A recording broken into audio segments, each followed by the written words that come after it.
Hummer is so iconic for GM and for GMC that it was a great opportunity to take what we knew of Hummer in the past, bring that back, but the challenge was also, how do you bring it back in a new way? Because it can't be like Hummer just went to sleep for 10 years.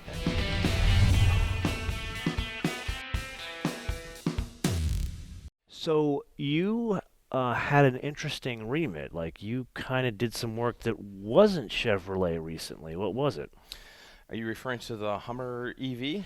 So technically a GMC, but why does it fall into your studio? Well, a little bit of a history on that is we were, wrapping up the C8. The vehicle was done. We ended up having the launch event. All the studios were just jamming here at the Design Center. GMC studio was booked solid. So this was a hot project that came in, great opportunity. And the Corvette team, high performance team, they were open for something to do.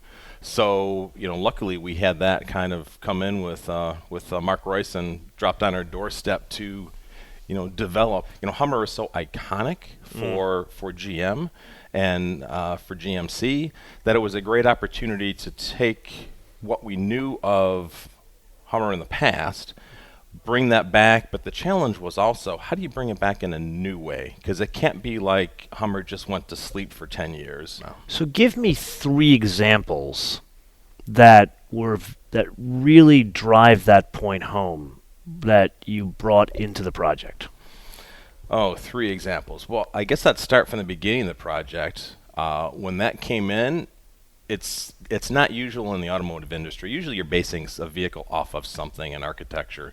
This was probably the first time in my career, literally a clean sheet of paper. Just where do you want the wheels? What size are the wheels? We're working on the battery. So we worked with... Does that mean you were originally tasked with a concept car, or you knew this was going to be a production car? This was from day one production. That's highly unusual. For day one production, for day one get to market fast, record timing. So we worked really closely with... what was the record timing? Oh, geez. I think we were done in about a year and a half. Oh, that's quick. That's really quick. And then, exactly. You and I took 9 months to build a concept car at Hyundai. So this was working. We worked hand in hand with Josh Tavel, the engineering team, Al Oppenheiser, Rich Shear. Great guy, Al Oppenheiser. Yeah, a lot of great history there in performance. Josh has a ton of background on the electrification as well. And with Rich Shear, Rich has done a ton of stuff on Corvette, Camaro. So we had a fabulous team. And they also have a lot of Hummer background. A lot of the team in the studio, not just performance cars, but also off-road, Hummer. But we would meet literally daily on what the vehicle needed to be, where the And how is that different from, say, like you did with the C8? Do you meet daily with the C8 or every week? Generally, it was like we call them POPS meetings, where the whole team gets together once a week. And then you go through issues as you work through them. And the timeline was generally longer, so you have a little bit more time there. And that's more of a known quantity, even though the C8, everything is really new. The only thing really carry over is the latch that holds the sunroof on. But it's something that we've done, and we know where to improve. The Hummer EV was white sheet of paper. Where does it go? Reinvent what this needs to be. You said of the three I asked you, you gave me two. You gave me the speed at which you were doing it and the fact that it literally is a clean sheet of paper that was a production car, not a concept car. That is correct. What's one more challenge that you had to face in creating this? Oh, I can go more than three. But as we... You always were an overachiever. There's no doubt about it. This program overachieved in a lot of categories. The other one, I'd say, from a design standpoint, is really where we weigh in, and again, the teams balance it out really well. Is this thing has incredible capability, incredible stance, presence when you see it on the road. The design brief was really, we're bringing back Hummer for the Ultium platform, which really shows what we can do for GM ultimate capability off-road. That essentially was the design brief. Now go do it. If you think about what Hummer was and now what it is, we're talking polar opposites of the spectrum. How do you do that? How do you take literally something that is a dinosaur and turn it into something that is the future? I think as we Or reimagine it, maybe is the question I should ask you. reimagine it is probably the better word. For us, it was a great compliment when we actually launched the vehicle, and I'll probably go farther at launch so that we can kind of go back and dial into the details. But when we launched the vehicle, it was totally unique, totally different, but everyone saw it as that's a Hummer.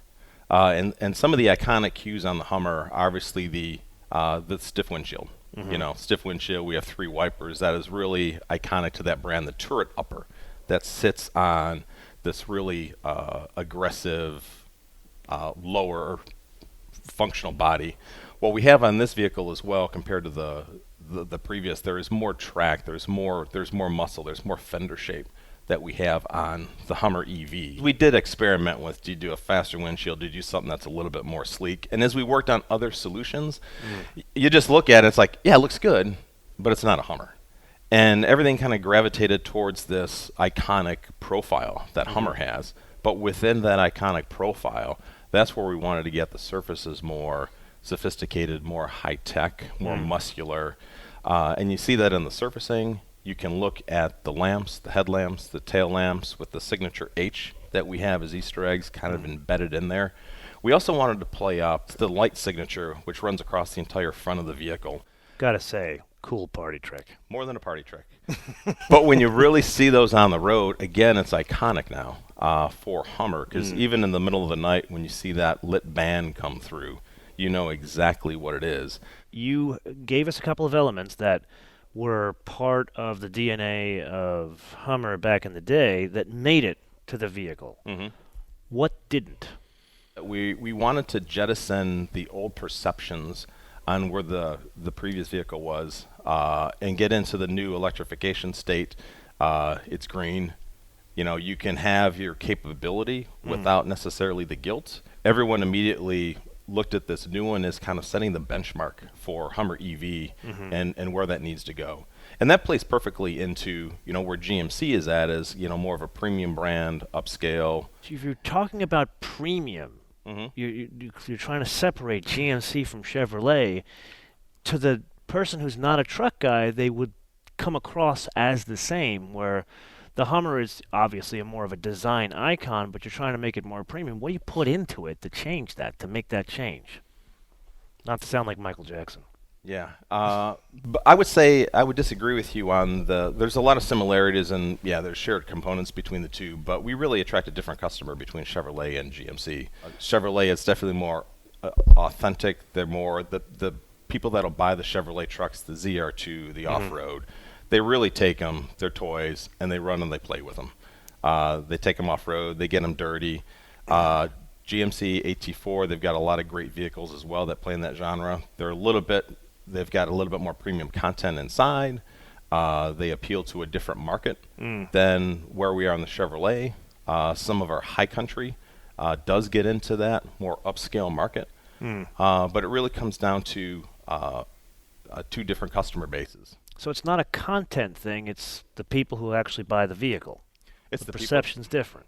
The perception's different from the people that actually buy the vehicle. And yes. was that the driving factor of saying it's a GMC Hummer as opposed to a Chevy Hummer or just a Hummer? Oh, no, definitely. That is something as we look at where, we've got a lot of Corvette iconic for Chevrolet. So that really sets the brand direction for what we do in Chevy. It will always have some kind of a sport persona. It'll always be something that's more dynamic. I don't want to say in your face, but there's always this adrenaline portion that goes with it. And when we developed the Hummer, working with GMC on where that needs to go, this premium upscale but still fully capable personality is something that we wanted to drive into the Hummer EV. Okay, so I don't know if you're aware of this, but the PR folks clearly at General Motors like to talk about this Ultium thing. Yes. And you really got to kind of drill down to understand what it is. And from a very high level, from a design perspective, what is it? In very simple terms, it's a battery pack that enables on the Hummer side, for instance, it enables the capability of the tri-motor. And with that, a battery becomes an architecture. It's not just a battery. It's the size. It's the output. It enables the vehicle that you're building it with. Each architecture with with the batteries will be a little bit unique in how they're executed. But what that enabled us to do is to get the battery height where it needs to be. The flat floor enabled us to design a body that fits on it, enabled us to get enough clearance for the wheels that we can put the larger wheels and tires on 35, 37 to really get the overall look and feel that we want for Hummer. From a design standpoint, we had the flexibility there to also keep the front overhang short, the rear, so we have our departure angles. So that was really enabled by that architectural, by the battery, and then we'll replace the occupants. How is that different, this Ultium platform, than, say, the roller skates that you would see at like a Tesla or somebody else? A Mercedes got a roller skate for their EQ series. How is Ultium more different? What it means to us from a design perspective, and maybe I'll take a step because our next project was if we use that same platform and then we look at the Silverado EV, that was built off of that same Ultium architecture that we've built the Hummer EV off of. So you can see where we were able to take that vehicle, pickup truck configuration, very flat load floor. We're able to put the occupants where we want. So in the case of the Chevrolet EV, we were able to get Silverado as best-in-class rear seat room. So we're able to move the occupants where we need to better enable the package for the customer. And again, for the Silverado, the short overhangs, we're able to efficiently package the rear. Does the Silverado, is it effectively the same platform as the Hummer, or is it a completely different platform, just that took some cues? The battery pack becomes the platform. And then through GM, through every company, we have shared components just from a cost perspective, and just whatever parts fit best for the application that we're looking for, those are the ones that we pull together. So was there a lesson in this whole 18-month going to a production car within General Motors where they're actually going to take that and say, hey, well, Phil was able to build a whole car that we can sell in 18 months. Are we going to do that with other projects? It has affected how we've done other projects. I can't say it's going to be the same. There were different circumstances on this, the dedicated team to pull it all together, but there were learnings around the whole process. And the learnings that we did pull out have sped up a lot of our development processes across the board. So you have not been on the show in a while, so one thing we have changed is this is the point of the episode where we turn it around to the audience, and we look for some feedback from them. And I'm sure they have a lot of feedback for you on your Hummer project. No feedback in this episode about Corvettes because we're going to do a separate episode where we're going to talk about Corvettes because this is Mr. Corvette. So, any feedback on Hummers? Actually, what would you want to know from the audience about Hummer? What kind of feedback do you want from them? I guess just overall impression.